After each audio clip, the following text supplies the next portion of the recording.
Ini panitia menyiapkan buku cukup banyak nih. Saya mau tanya saja, kalau ada yang jawab berarti dapat satu buku ini. Nanti ditambah madu, ya, ditambah kopi Babe Haikal. Ada 3 berarti. Ya, tadi saya menyampaikan di awal 5 panduan para sahabat untuk meraih kekuatan. Ada yang bisa menyebutkan 5 poin, ibu-ibu? Prioritas ibu-ibu, apakah 5 poin? 5 poin ya yang disebutkan oleh Imam Al-Auza'i tentang kekuatan yang dibangun oleh para sahabat. Ya, saya sampaikan dari awal. Ya. Silakan kalau ada, atau kalau berat 3 saja dari 5. Ya, 3 saja dari 5. Kita lihat ibu-ibu dulu. Bu, 3, ya silakan kasih itu mic-nya. Dapatnya buku, kopi Babe Haikal sama madu. Wah, lengkap sudah. Biar kuat. Kuat ilmunya, kuat fisiknya. Waalaikumsalam kata ya.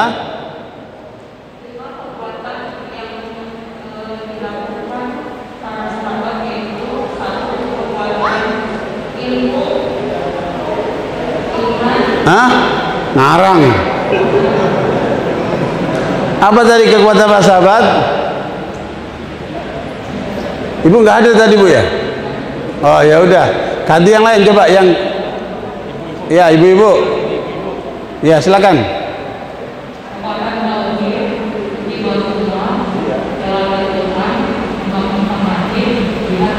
Allah verifikasi itu ibu.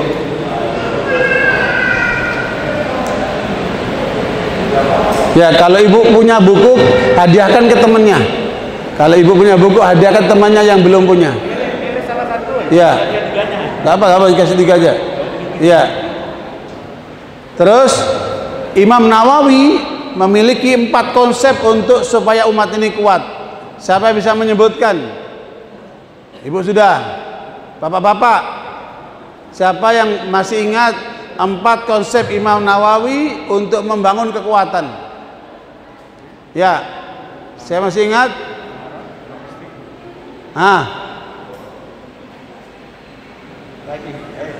Siapa? Hah? Ibu lagi. Terus sana tuh ibu itu.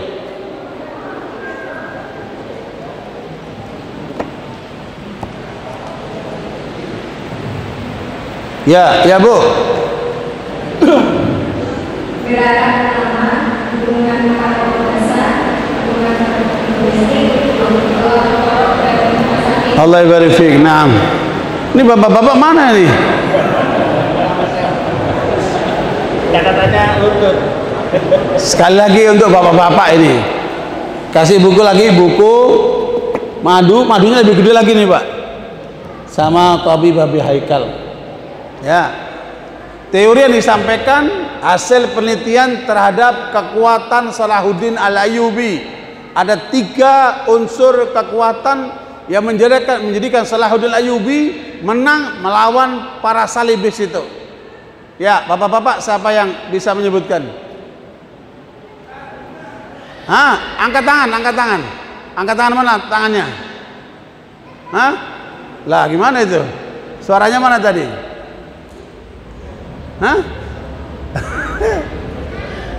Tiga kekuatan yang dibangun oleh Salahuddin Al-Ayyubi sehingga mampu mengalahkan apa? Kaum salibis itu. Apa 3 itu? Ya silakan.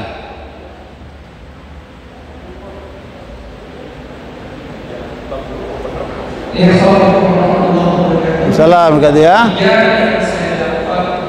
Saya ketahui bahwa pengetahuan ekonominya kesehatan. Wah itu ngarang. Bapak praktekin sendiri aja itu jadi kekuatan. Ya itu untuk pribadi-pribadi oke lah. Ini kekuatan umat sampai kemudian memenangkan pertarungan melawan kaum salibis itu. Jangan ibu-ibu lagi. Ya silakan. Tuh kasih itu mic-nya.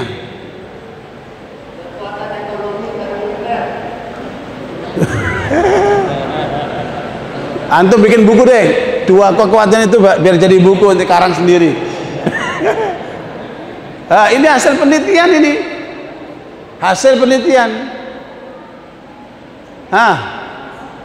Ini lama-lama sih meneliti disampaikan cuma 3. Masa nggak diingat? Ya, silakan. Assalamualaikum warahmatullahi wabarakatuh. Waalaikumsalam warahmatullahi wabarakatuh. Keberanian, kejujuran, kira-kira. Nah, itu tuh poligami.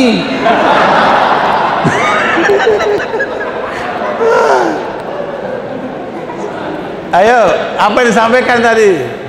Hasil penelitian ini loh, luar biasa itu. Berarti nggak datang dia itu. Waduh.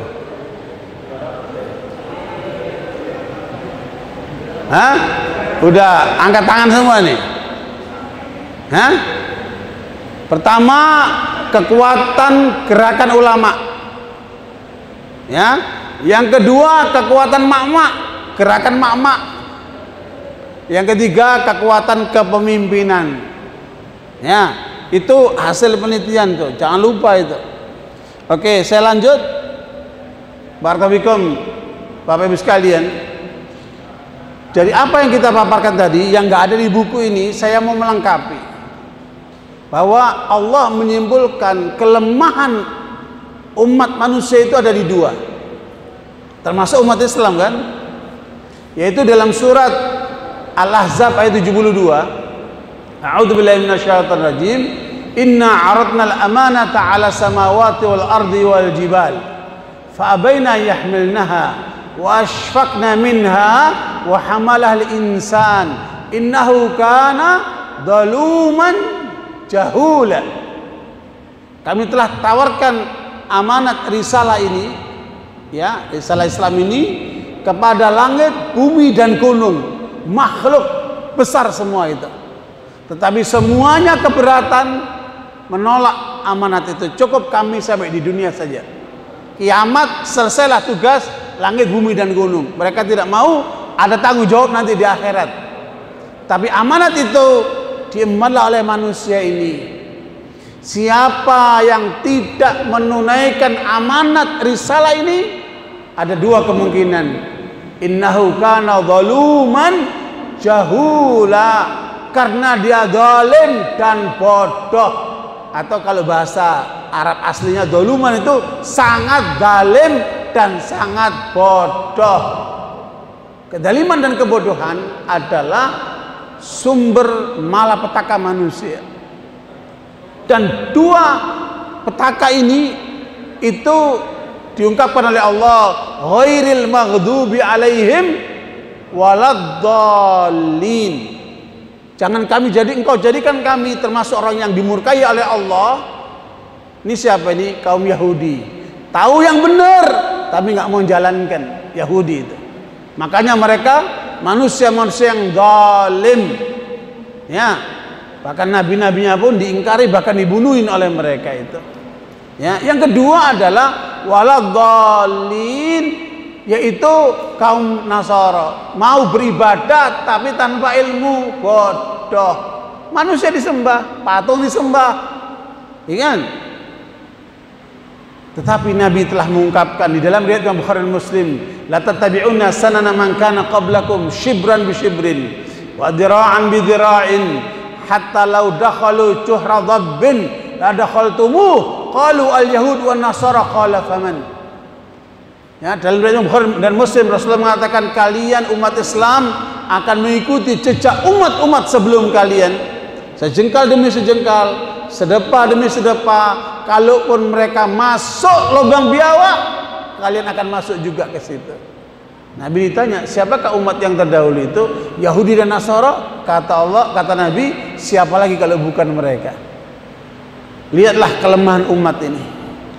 Lihatlah kelemahan umat ini. Ada di 2 ini. Ya. Tahu yang benar tapi nggak jalankan. Tahu korupsi itu haram, tapi korupsi juga. Tahu selingkuh itu terlarang, selingkuh juga. Ada nggak di tengah umat yang kayak gitu? Subhanallah. Zalim. Wajib sholat berjamaah 5 waktu, ternyata diabaikan oleh sebagian orang. Zalim. Ya, wajib menegakkan Islam. Allah katakan begitu. Tsumma ja'alnaka ala syari'atin minal amri fattabi'ha wa la tattabi'ahu alladzina la ya'lamun. Kemudian kami jadikan engkau wahai Muhammad di atas syariat Islam yang kamu harus jalankan. Begitulah umatnya kan kita ini semua. Jangan mengikuti hawa nafsu orang yang tidak berilmu. Seluruh pandangan, seluruh undang-undang, seluruh aturan yang bertentangan dengan syariat Islam, pastikan itu hawa nafsu manusia. Jangan ikuti hawa nafsu manusia. Ikutilah syariat Allah ini. Ya. Ketika itu dilanggar, maka zalim dia. Jelas? Berapa banyak perempuan-perempuan muslimah diperintahkan untuk berjilbab? Dia nggak mau jilbaban. Itu kenapa itu? Tahu nggak hukum jilbab itu wajib mereka? Tahu, tapi mereka tidak mau menjalankan. Itu kenapa? Zalim. Jelas? Yang kedua, bodoh. Kenapa bodoh? Nggak mau belajar. Ya, saya pembimbing haji yang menemukan fenomena mengerikan. Di Mina itu kan kita kumpul dengan jamaah haji yang lainnya dari kloter-kloter dari travel yang macam-macam itu. Karena kamar mandinya terbatas, tempat wudhunya terbatas, kita ngantri sampai 20 orang, 25 orang. Nah, sambil ngantri kita lihat tuh orang-orang wudhu itu kan. Ya, ini haji loh, Pak. Berapa banyak dari mereka yang wudhunya nggak benar, Pak? Ya, ngusap kaki saja itu nggak beres. Kalau wudhunya nggak benar, berarti salatnya nggak sah. Padahal sudah tua-tua. Ya, dia nggak belajar ilmu wudhu, dia nggak belajar ilmu salat. Bagaimana akan diterima oleh Allah amalannya orang seperti ini? Jadi dia beribadah atas dasar apa? Kebodohan. Ada dosen saya mengungkapkan ada hasil penelitian rusaknya umat Islam karena 4 faktor. Yang pertama, pembodohan yang sistematis dilakukan oleh banyak pihak. Kita ini dibodohkan dengan banyak cara, sistematis. Yang kedua, kebodohan yang merata. Ya, kebodohan yang merata. Makanya educated people di Indonesia cuma 5%, Pak. Ya, orang terpelajar ya sampai tingkat tinggi itu cuma 5%. Makanya masyarakat kita 95% landasannya nonton. Ini hasil penelitian, 95% orang Islam Indonesia terlibat dengan riba. Ya, makanya bank-bank syariah itu ceruknya cuma 5%. Ya. Mayoritas kita terlibat dengan riba. Ya, mengerikan sekali. Jadi itu yang kedua, kebodohan yang merata. Yang ketiga, nah ini masa bodoh. Ya, mau Islam maju, nggak maju, mau Islam dihancurin, umat Islam mundur, nggak urusan. Yang penting cari makan. Ya, yang penting keluargaku aman. Dia masa bodoh, Pak. Kira-kira ada nggak di tengah umat yang kayak gini? Hah? Jangan kita masa bodoh. Ya, bahkan Nabi mengatakan tidak sempurna iman seorang muslim. Dia kenyang sementara tetangganya apa? Lapar. Jangan masa bodoh. Ya, subhanallah. Yang keempat, lebih parah lagi, bodoh sok pinter. Ya, bodoh sok pinter. Yang merusak umat ini setengah ulama, Pak. Ya, kalau setengah ahli grammar merusak bahasa, setengah dokter merusak tubuh, Pak. Mau berobat sama setengah dokter? Dia masih kuliah belum selesai, nggak mau kita berobat sama dia kan? Karena masih setengah dokter. Nah, setengah ulama itulah yang merusak umat ini, Pak. Ya, muncul orang-orang yang hanya pakai sorban, ya, gayanya baru belajar agama sekian kitab udah seperti ulama. Hanya bisa ceramah sudah disebut ulama. Siapa ulama itu? Penceramah belum tentu ulama. Ulama itu kata Umar Khattab anhu, alladzi arafa khairal khairaini wa syarras syarrain. Ulama itu jadi ulama itu bukan orang yang tahu ini benar, ini salah, ini benar, ini salah. Bukan itu ulama. Ulama itu adalah orang yang tahu tentang dua kebaikan mana yang paling utama. Dia tahu dua keburukan mana yang paling bahaya. Itu ulama. Dan itu nggak mungkin kalau tidak dalam ilmunya kan. Dia tahu tentang dua kebaikan mana yang terbaik. Dia tahu dua keburukan mana yang paling bahaya. Ikhwan barakallahu. Karena itu saya sekalian, ini 4 masalah umat ini. Pembodohan yang sistematis, kebodohan yang merata, kemudian masa bodoh dan bodoh sok pinter. Nah, ini obatnya apa ini? Obatnya apa ini? Ya, itu kalau Bapak Ibu bicara tentang peradaban umat manusia, itu kata kuncinya di mana? Ilmu. Fa'alam annahu la ilaha illallah. Surat Muhammad ayat 19. Kamu harus berilmu sebelum kamu mengucapkan la ilaha illallah. Harus pakai ilmu, Pak. Makanya ilmu dalam Islam itu yang paling dalam ilmu apa? Ilmu tentang Allah. Tapi banyak pihak tidak mendalami itu. Makanya pantas kalau sholat nggak khusyuk dia, ya kan? Kalau di luar sana dia tidak terhubung sama Allah, karena Allahnya nggak dikenal. Padahal ini ilmu agama yang paling utama itu ilmu tentang Allah, Pak. Nabi dan Rasul itu diutus oleh Allah untuk mengenalkan manusia tentang Allah. Tetapi lihat kajian-kajian yang ada, ceramah-ceramah yang ada, ya, sedikit sekali yang mengungkapkan pengenalan tentang Allah, ma'rifatullah. Padahal dengan ma'rifatullah ibadah seseorang akan benar, hidup orang akan terarah, tidak ada masalah kecuali la haula wala quwata illa billah. Semua terkait sama Allah. Ya, itulah yang disebut dengan ulul albab. Ulul albab itu mereka yang terhubung sama Allah dan dia paham tentang realitas. Ulul albab. Ikhwan barakallahu. Makanya kesimpulannya dari kekuatan ini ada 2 yang penting untuk kita lakukan dan sekarang ini masih belum menjadi perhatian kita. Padahal 2 ini adalah kata kuncinya. Apa itu? Roadmap, kajian-kajian strategis, ya, kajian-kajian strategis. Saya mau tanya, di mana lembaga umat Islam yang concern terhadap kajian-kajian strategis? Di mana coba? Kalau di luar Islam banyak, tapi umat Islam sayang sekali. Barat itu, Pak, Amerika, Eropa, Australia itu punya 4.500 lembaga kajian strategis. Salah satunya diantaranya RAND Corporation. RAND Corporation itu ada 5.000 peneliti di situ, Pak. Kita dipantau terus, teropong terus, dikaji terus, ya, luar biasa. Ada 4.500, 2.000 di Amerika, 2.500 di luar Amerika.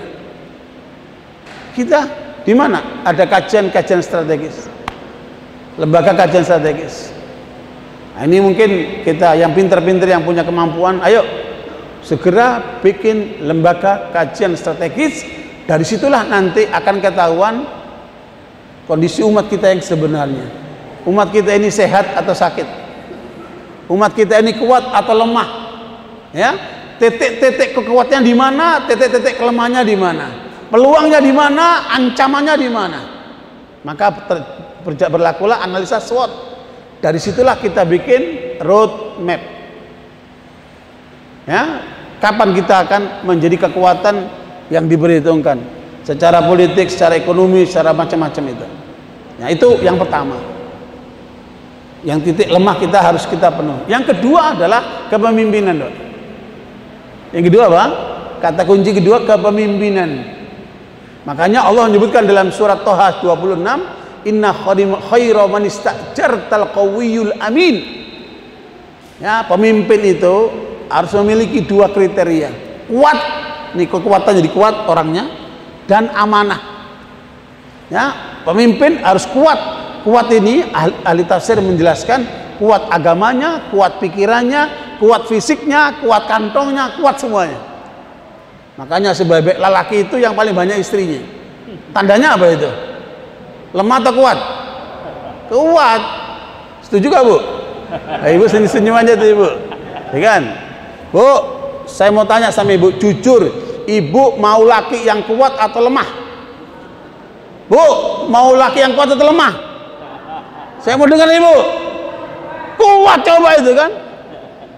Itu, makanya laki-laki harus kuat. Bagaimana caranya supaya kuat? Kasih makan kurma, Bu.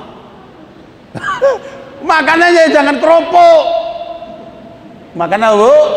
Kurma. Karena kurma itu makanan utama Nabi, kurma dan air. Itu bikin kuat tuh. Karena apa? Amerika meneliti tentang kandungan kurma itu.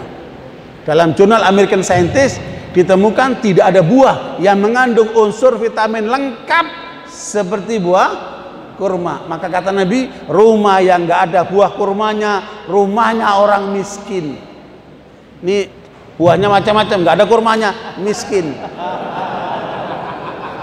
Ya kan? Gitu. Makanya harus kuat. Ya, barakallahu. Itulah orang mukmin, kata Nabi dan Muhammad, al-mu'minul qawi khairum minal mu'minad dha'if wa likullin khair. Orang mukmin yang kuat lebih baik daripada mukmin yang lemah. Makanya Nabi Muhammad istrinya berapa? 9, Pak. Ya, kita satu udah mengkeh-mengkeh. Ini 9. Kalau nggak kuat nggak mungkin itu, Pak. Makanya kekuatan Nabi 30 kali kekuatan orang biasa, Pak. Padahal kalau orang jabat tangan, salaman, tangannya lembut sekali. Ya, sekarang ibu-ibu tangannya bukan lembut, kasar semua itu. Ya, makanya ibu-ibu banyak kerja rupanya kan. Itu yang pemimpin itu harus apa? Kuat. Al-Quran menyebutkan begitu. Al-amin, jujur, amanah. Kepemimpinan bukan sebagai kebanggaan, tapi itu amanah. Ya, istrimu, anakmu, hartamu itu amanah. Kamu harus tunaikan dengan sebenarnya. Kehidupan ini amanah, harus kita tunaikan dengan sebenarnya. Dua aja, Pak. Kuat dan amanat. Itu. Ya, makanya kalau dua kekuatan ini ditambah dalam buku ini, saya nggak ungkapkan itu. Nah, makanya perlu dikembangkanlah oleh para tokoh, oleh para aktivis, supaya kelengkapan buku ini bisa menjadi realitas kenyataan. Ya, barakallahu segera itu aja tambahannya supaya kita menjadi umat yang kuat sehingga tidak mudah untuk dipermainkan oleh musuh-musuh Islam.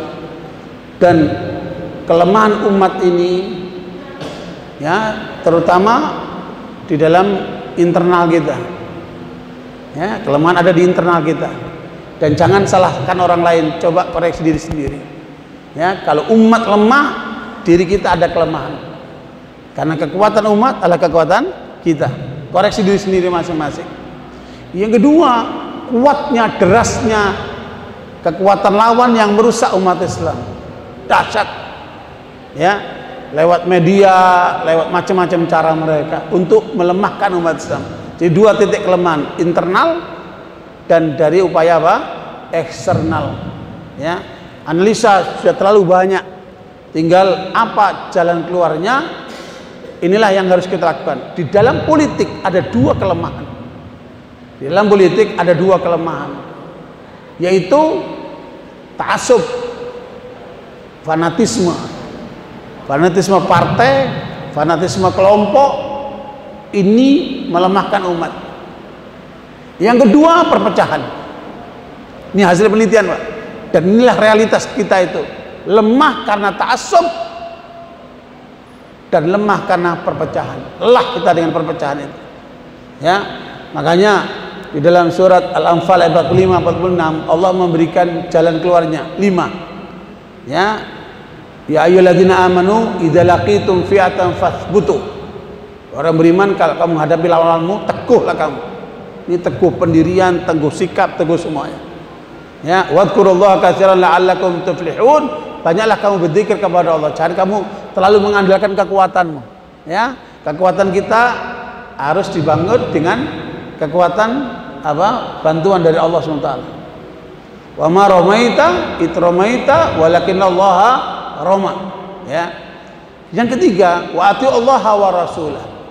Ya, taatlah kepada Allah dan Rasulnya. Sebenarnya yang melemahkan umat ini kemaksiatan, dosa.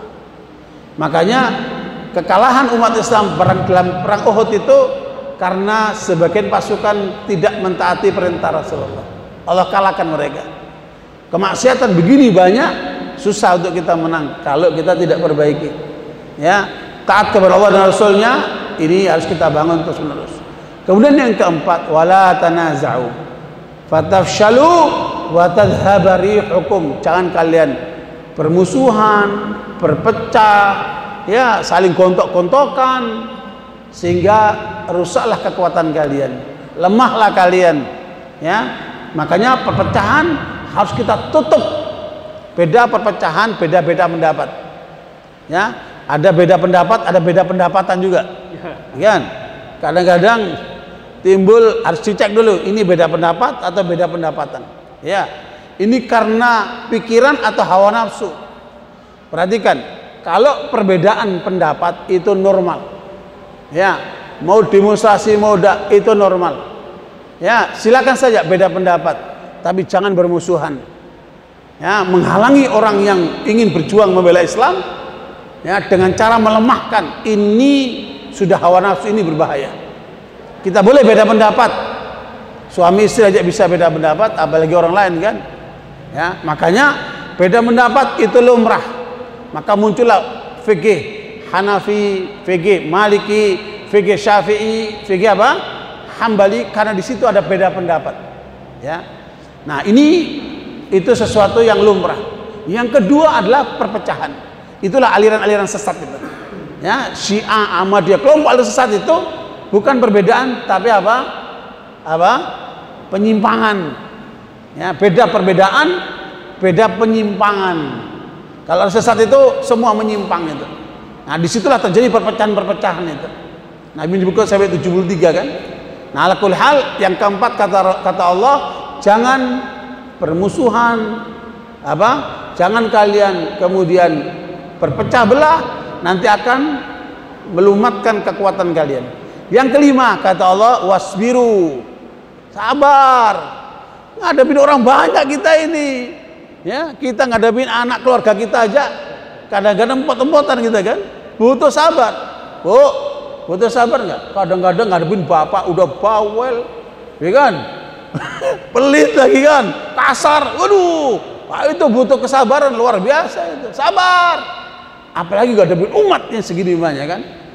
Makanya innan nasra ma'as sabar, kemenangan akan disertai dengan kesabaran. Nggak mungkin orang menang kecuali dengan kesabaran. Dalam dunia bisnis orang itu sukses kalau nggak sabar nggak akan bisa sukses. Begitulah dalam dunia yang lainnya itu kan. Makanya Allah ingatkan kepada kita, sabar.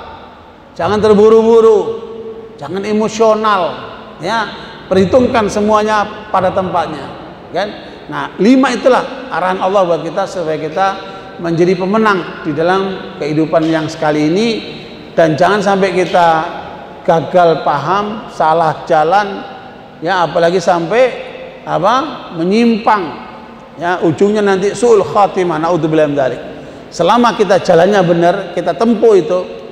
Apakah kita memperoleh kemenangan atau di tengah jalan kita dipanggil sama Allah, kita sudah on the track, udah benar jalannya. Kira-kira gitu tambahnya. Barakallahu Ustaz Muhammad, mohon maaf kalau ada kepanjangan. Barakallahu fikum. Silakan kalau ada. Atas izin saya maksimal tadi saya beri kesempatan untuk 2 penanggap. Silakan atau pertanyaan. Panitia silakan, mohon mic-nya. Jadi yang di depan ada di depan ini 2 langsung di depan. Yang bertanya dikasih buku lagi. Oke. Ada Ini yang bertanya nanti ada buku, langsung diberi buku. Silakan bukunya silakan disebutkan namanya. Assalamualaikum warahmatullahi wabarakatuh. Waalaikumsalam warahmatullahi wabarakatuh. Saya Haji Kecamatan Jaya. Terlaluan tadi sudah disampaikan oleh dua narasumber, tapi menurut saya kurang bahasa ketahui bagaimana kurang mungkin ada di kalangan pembahasan. Ya ayyuhalladzina amanu atiiullah wa atiiur rasul wa ulil amri. Yang saya katakan wa ulil amri seperti apa yang harus kita ikuti. Karena saat ini wa ulil amri melenceng kalau bagaimana tidak melenceng? Nah, mereka tidak berani menyampaikan yang tadi bil haqq wal amr itu tidak jelas. Padahal itu adalah kewajiban mereka, karena ulama dan ulama tidak bersatu sehingga ulama saat ini menjadi motor. Saya ingin diperjelas ayat yang akhir dari ini. Kurang lebihnya mohon maaf bila yang saya wallahu a'lam. Wassalamualaikum warahmatullahi wabarakatuh. Waalaikumsalam. Dikasih bukunya, dikasih bukunya. Ya.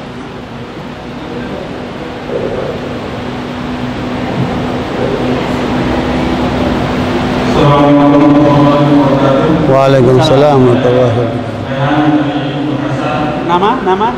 Raihan. Raihan. Salah satu golongan umat Islam yang imannya masih kurang produktif. Dan yang saya bagaimana membuat iman menjadi lebih produktif.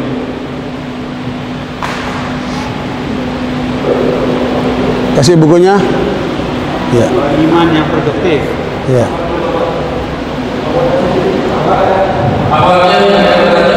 Oke, apa ini bonus nih, bonus.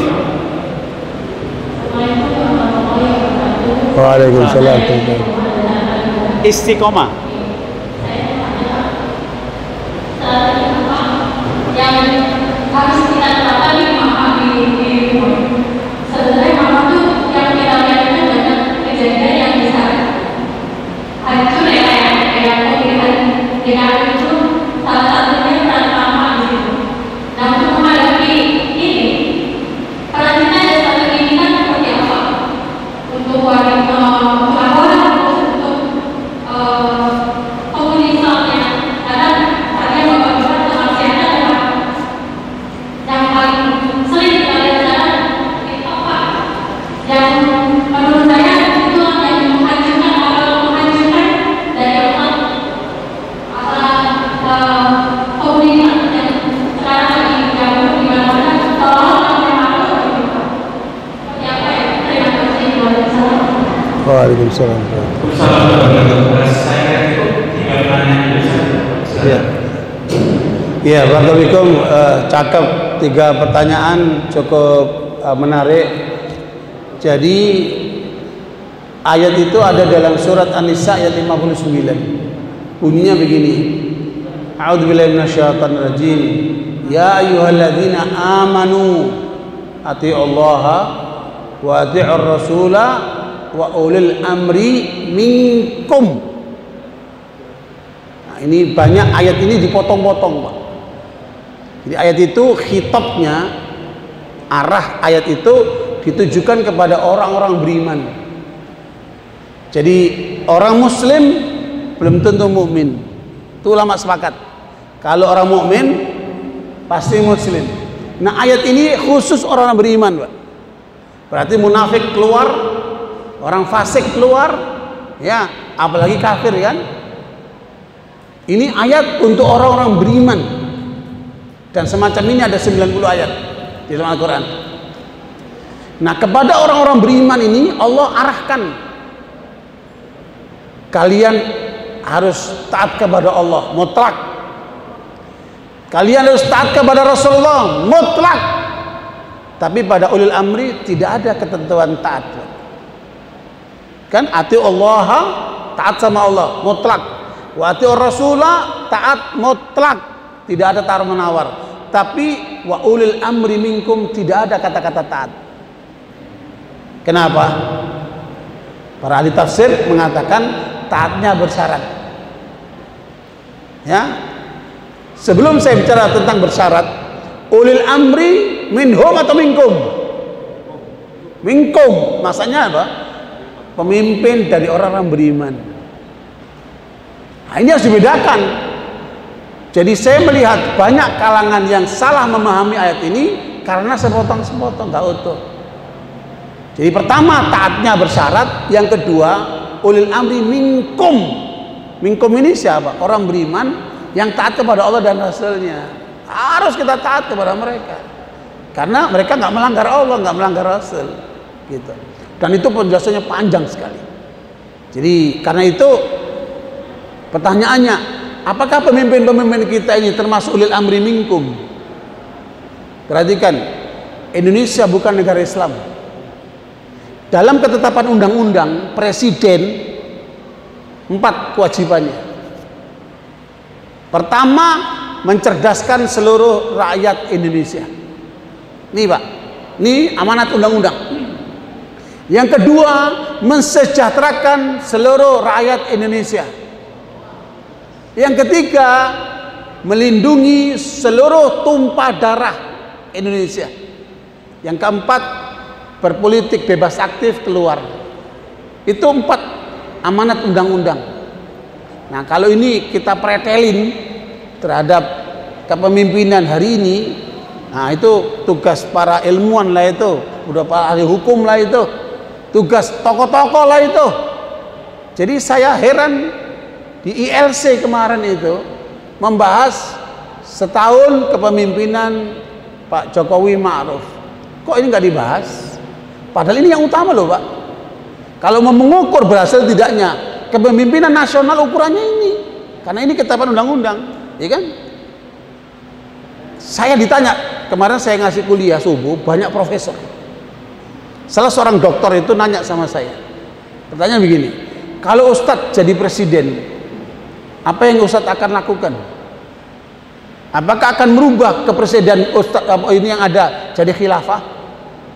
Saya bilang, dalam teori politik Islam tidak masalah presiden, khilafah, kerajaan, emirat, keamiran, nggak ada masalah. Yang penting 2 misi besarnya Pak. Jadi banyak orang-orang kita itu terjebak dengan sarana, dengan apa? Dengan media. Makanya dalam keyakinan ahli sunnah wal jamaah, khilafah itu bukan akidah. Beda dengan Syiah. Imamah itu akidah dia. Ya, makanya kalau bapak ibu meninggal, nggak akan ditanya khilafah kamu tegakkan nggak ada itu. Karena khilafah tidak masuk masalah apa? Akidah. Jelas itu. Makanya saya jawab, nggak ada masalah.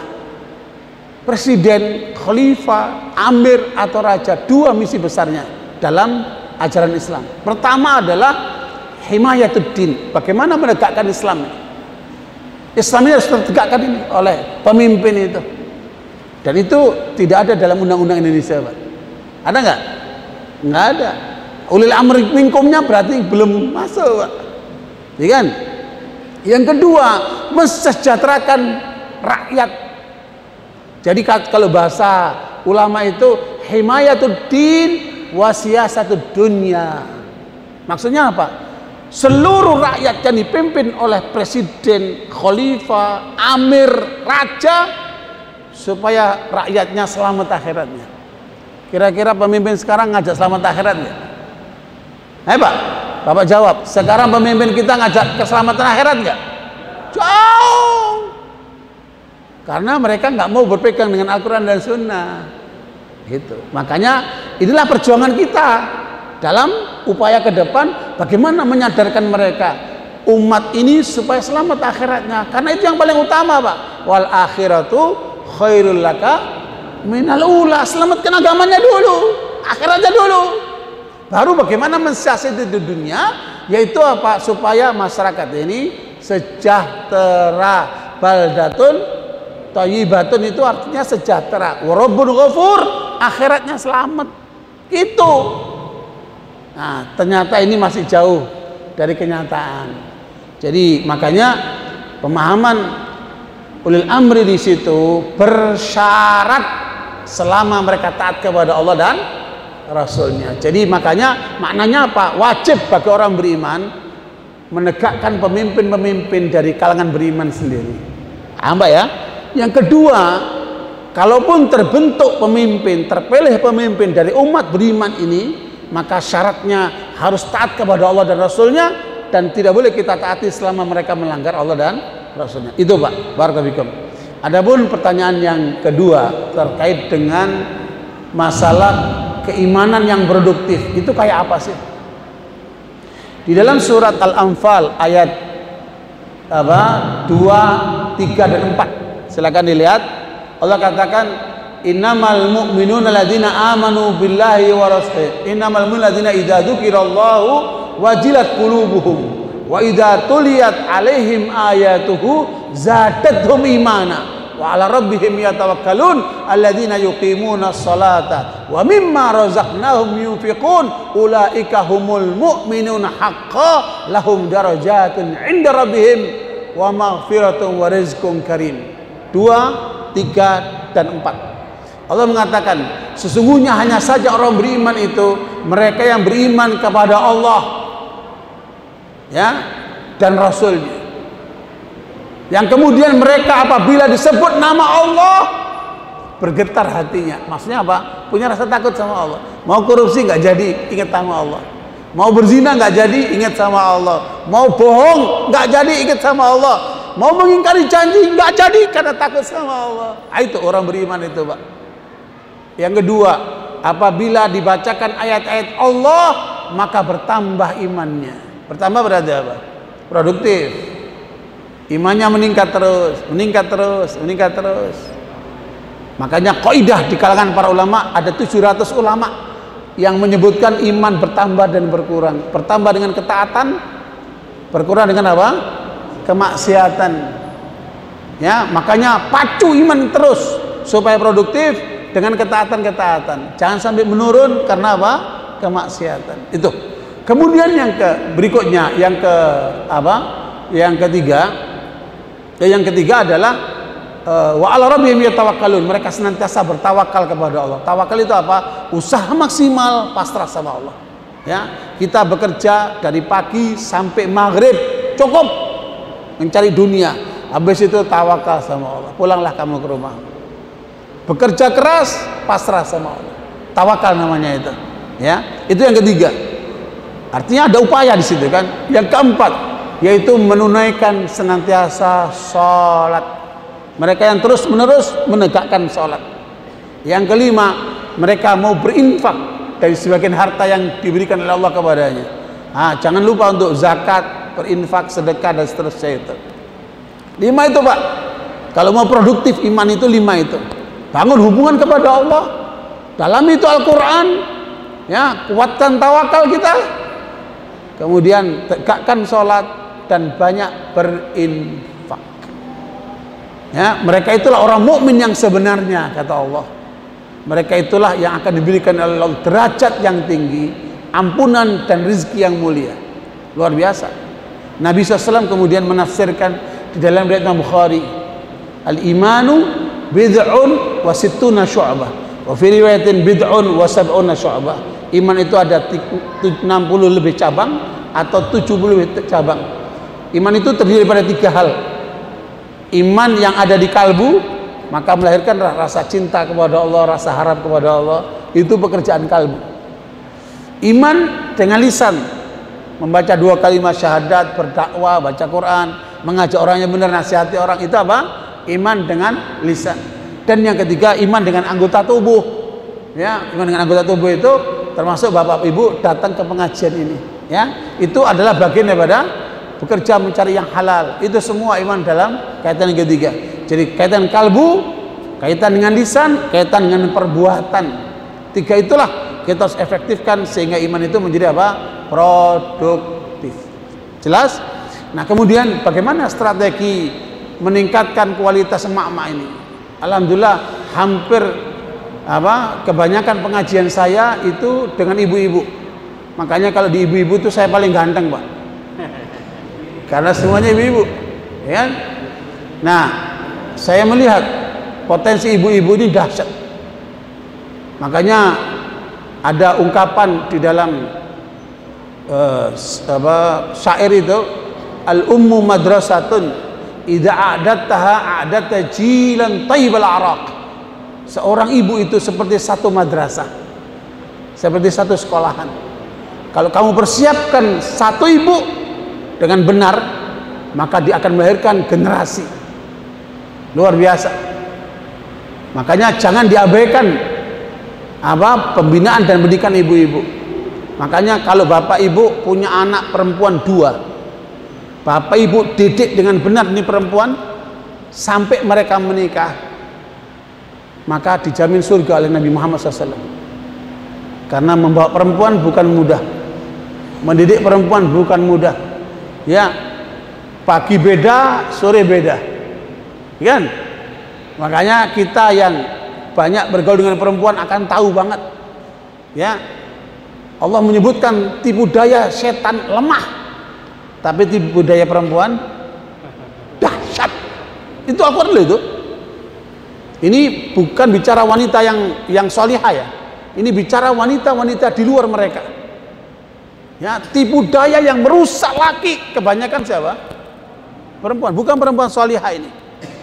Dan saya melihat peradaban barat sana, saya pernah tinggal di Australia, yang paling menghancurkan ketika mereka mengeksploitasi perempuan. Majalah-majalah porno di mana-mana. Luar biasa. Perempuan dijadikan alat untuk merusak. Terus apa artinya seorang perempuan digunakan untuk menjadi iklan roda Gojek? Gojek apa ya? Ya, roda buat mobil, buat truk itu, roda itu iklannya pakai perempuan, pakai, aduh luar biasa. Apa hubungannya perempuan sama roda itu? Nggak ada. Tapi eksploitasi perempuan dahsyat. Makanya ibu-ibu jangan mau dieksploitasi oleh mereka. Jaga kualitas ibu-ibu itu. Makanya pertama kalau mau buat strategi mak-mak, pertama jaga kualitas setiap perempuan. Kualitas ilmunya, kualitas imannya, kualitas akalnya, kualitas perilakunya, semua itu harus kemudian diarahkan secara benar. Yang kedua, saya mau tanya bapak-bapak, kekayaan apa yang paling berharga buat bapak? Ayo jawab. Kekayaan apa yang paling berharga dalam kehidupan bapak? Apa? Silakan, Pak. Apa, Pak? Apa, Pak? Ibu. Ilmu. Lah jauh amat, Pak. Ini, Pak, istri. Bapak punya istri nggak, Pak? Pak, kekayaan lelaki yang paling berharga adalah istri yang solihah. Itu hadis riwayat Muslim, Pak. Khairu mata'id dunya al-mar'atus solihah. Kekayaan dunia yang paling berharga bagi lelaki-laki apa? Istri yang solihah. Kalau bapak nggak punya istri yang solihah, maknanya bapak orang miskin. Nah itu. Kalau saya punya nggak solihah gimana Pak Ustadz? Ya nambah.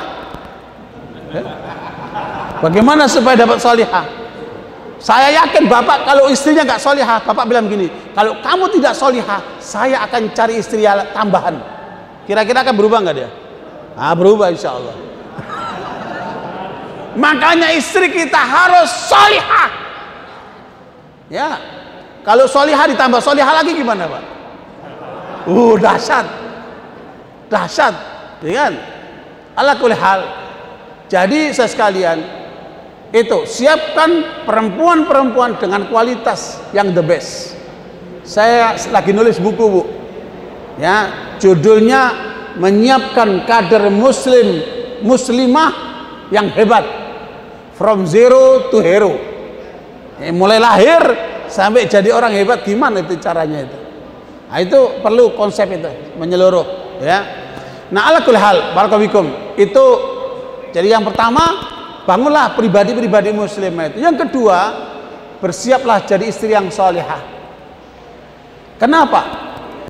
Saya menemukan banyak kejadian lelaki yang pas-pasan, bahkan kadang-kadang kurang bagus, mohon maaf kadang-kadang bejat, itu bisa berubah ketika istrinya salihah.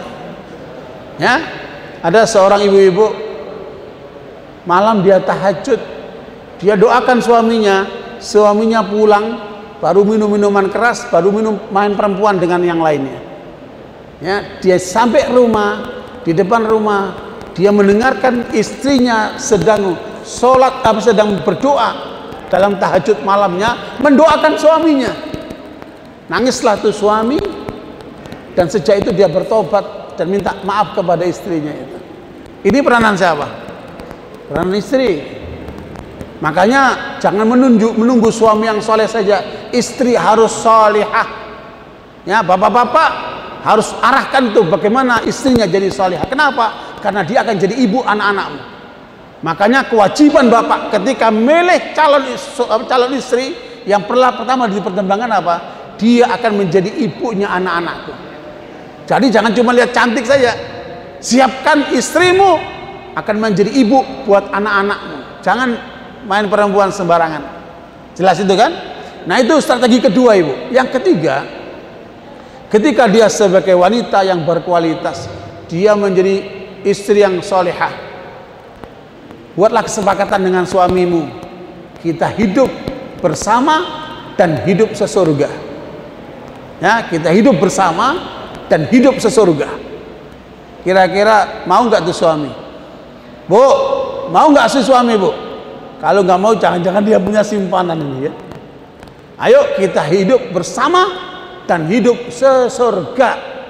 Kita bareng-bareng untuk bersama-sama nanti di surga. Kalau semua kita punya kesepakatan begitu, saya yakin rumah tangganya akan benar.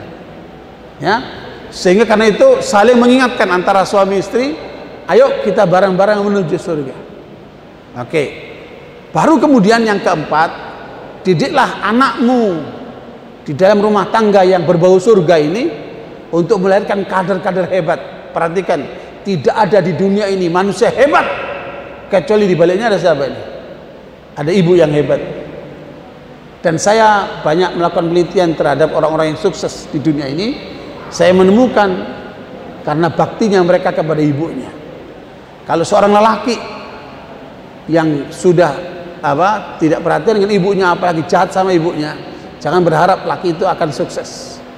Ya, makanya bakti kepada ibu itu 3 kali, baru kepada ayah, kan gitu ya. Karena itu barakallahu, didik anakmu dengan benar supaya dia tahu hak Allah, tahu hak Rasulullah, dan berbakti kepada kedua orang tuanya. Ya, nah dari situlah kita akan melahirkan kekuatan-kekuatan baru ya ke depan, sehingga kita berharap munculnya nanti pemimpin-pemimpin di tangan ibu-ibu. Ya, akan muncul pemimpin-pemimpin di tangan ibu-ibu ini. Makanya jangan anggap remeh itu. Peranan ibu-ibu ini besar sekali. Ya, berapa banyak suami yang bejat, rusak karena dorongan istri yang nggak pakai rem. Suruh korupsi, suruh ini, rusak dia. Berapa banyak anak-anak yang hancur karena ibunya nggak pernah ngurus anaknya, sehingga anak itu lebih hormat sama pembantunya daripada kepada ibunya, karena ibunya nggak punya waktu ngurus anaknya. Jangan sampai itu terjadi. Saya kira itu poin-poin utamanya, ibu sekalian. Mudah-mudahan dengan itu kita berharap akan munculnya ibu-ibu yang hebat, akan melahirkan kader-kader yang hebat yang akan merubah keadaan umat ke depan, insya Allah. Saya kira itu poin-poin utamanya. Mohon maaf atas kekurangannya. Mungkin karena waktunya semakin malam, kita menghormati ibu-ibu supaya jangan terlambat. Jazakallahu khair Pak Moderator. Dari saya sampai situ saja. Wallahu a'lam bishawab.